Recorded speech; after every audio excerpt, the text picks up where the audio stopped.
Hello everyone, my name is Jonathan Delgado, and today I'll explore how Elden Ring reflects two myth concepts, myths as promiscuous and postmodern, and also myth making as a continuing process. Myths as promiscuous and postmodern. Arthur George calls myths promiscuous, which basically means they mix with everything like religion, psychology, pop culture, and they also adapt to fit the times we're living in today. Elden Ring totally does this, in my opinion. It mashes together all kinds of mythic and religious symbols, like Norse and Christian influences, but at the end of the day, it doesn't stick to a specific storyline. The Erde tree, for example, feels sacred like the Tree of Life, but also very mysterious and almost alien-like throughout the game. The game also pulls from tons of sources, kind of like how our modern world blends ideas from everywhere to create meaning, and that's what makes it feel so rich and postmodern, in my opinion. Elden Ring as a postmodern myth. George says myths give communities a way to deal with uncertainty, and that's exactly what Elden Ring does. Its story isn't just told in a straight line. You actually piece it together from bits of dialogue, items, and clues found throughout the game. There's also no one right version of the truth in this game. And I believe that that fits this postmodern idea that meaning is fragmented and up to interpretation. Also, if you look at it through Jung's lens, which George references, all of the characters throughout the game feel like archetypes. I believe that the Tarnished is the hero, Marika is like a creator and a destroyer, and the demigods are basically symbolic sides of human nature. The coolest part is how the community builds theories and debates them, so the myth keeps growing outside of the game. Myths as a continuing process.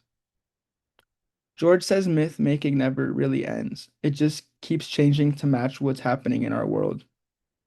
You can see that in Elden Ring because players are constantly adding to the story through lore videos, fan art, and online discussions. The game becomes a shared myth that people all over the world are able to contribute to.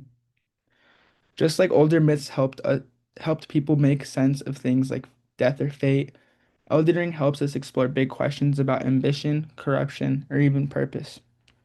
I believe it's kind of wild how a video game can keep the ancient storytelling process alive, especially after we all thought it went away.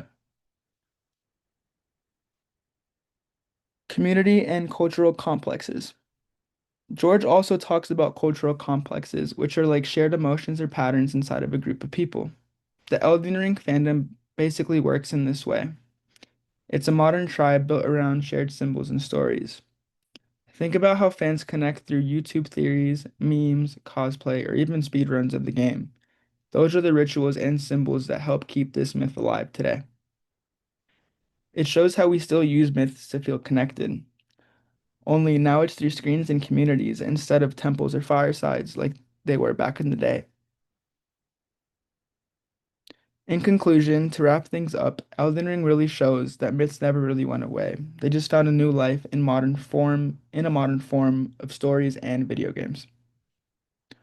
The way its world and are built turns players into a part of that myth-making process, and honestly, that's what I love about Elden Ring.